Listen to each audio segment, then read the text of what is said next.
warahmatullahi wabarakatuh. Apa kabar anak-anak semuanya? Ya, mudah-mudahan kabar kalian dalam keadaan sehat ya.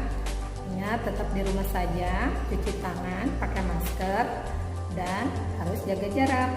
Ya baik anak-anak, pada kesempatan kali ini kita akan mempelajari tema 4, yaitu tentang globalisasi.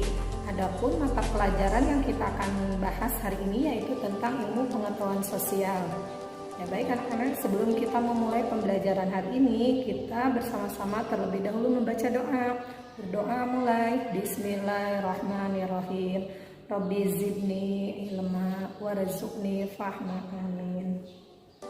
Adapun kompetensi dasarnya yaitu menganalisis posisi dan peran Indonesia dalam kerjasama di bidang ekonomi, sosial budaya, teknologi, dan pendidikan dalam lingkup ASEAN. Negara Indonesia berada di kawasan Asia Tenggara. Dalam percaturan di era global, Indonesia membangun kerjasama dengan negara-negara di sekitar wilayah Indonesia, seperti Singapura, Malaysia, Filipina, dan Brunei Darussalam. Mereka saling mengambil manfaat dari pergaulan antar bangsa tersebut. Misalnya menjalin kerjasama di bidang ekonomi, politik, sosial, budaya, pertahanan, keamanan, dan sebagainya. Untuk memudahkan dalam melakukan kerjasama, dibentuklah organisasi antar bangsa.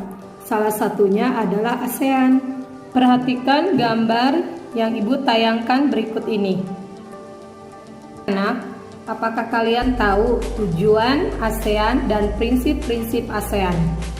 Ya, kali ini kita akan membahas satu persatu. Ya, kita awali dulu yaitu tentang tujuan ASEAN.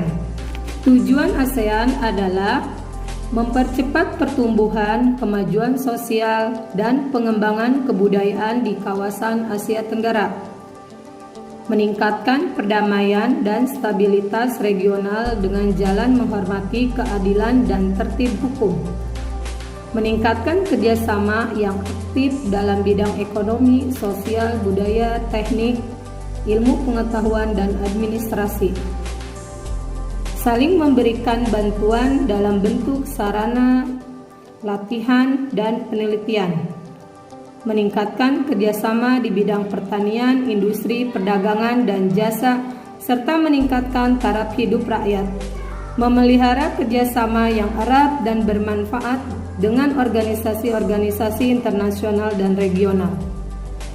Untuk mencapai tujuan tersebut, setiap negara anggota ASEAN harus memegang teguh prinsip-prinsip sebagai berikut. Pertama, hormat terhadap kemerdekaan, kedaulatan, kesamaan, integritas wilayah nasional, dan identitas nasional setiap negara.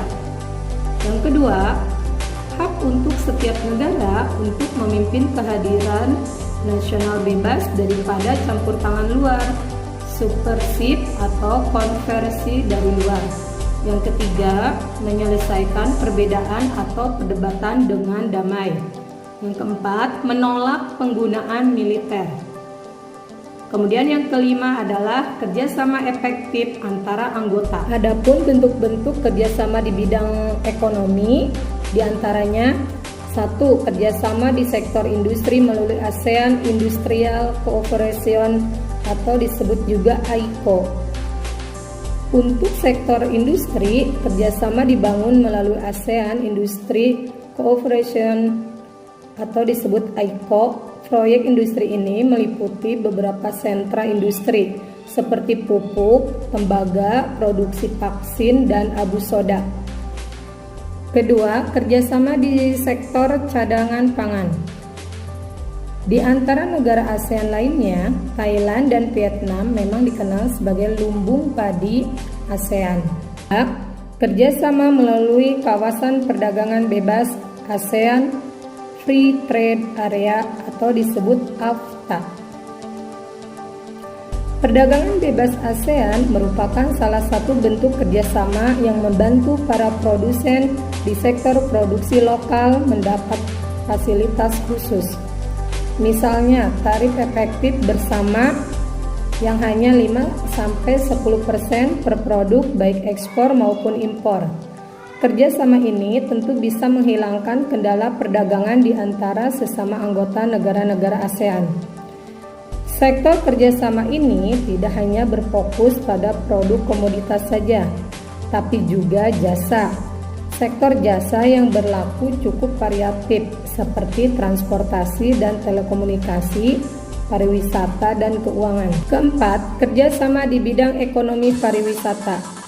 Kerjasama di sektor ini bisa memajukan budaya dari masing-masing negara, mengingat budaya merupakan daya tarik tersendiri bagi turis dan sektor pariwisata itu sendiri. Kelima, dibentuknya pusat promosi ASEAN.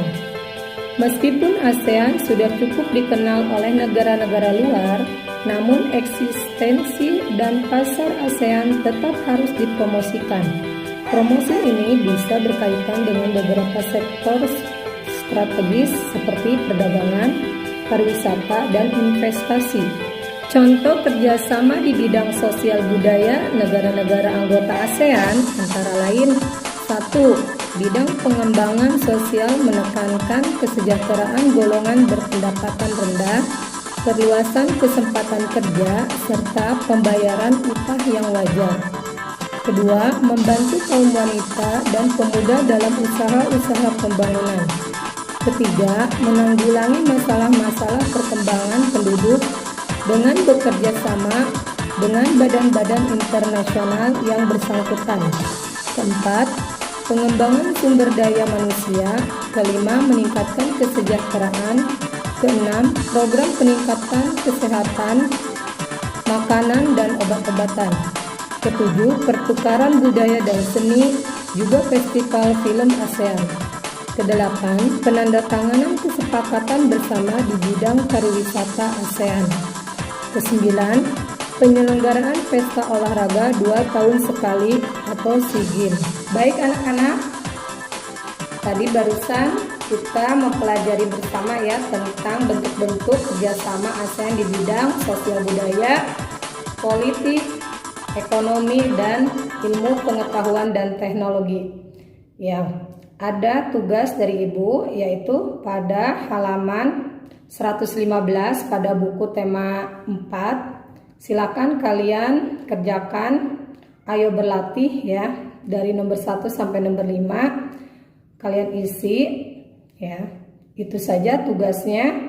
Mudah-mudahan apa yang Ibu sampaikan hari ini bisa menambah wawasan buat kalian. Ingat, tetap di rumah saja, pakai masker, jaga jarak, dan rajin cuci tangan.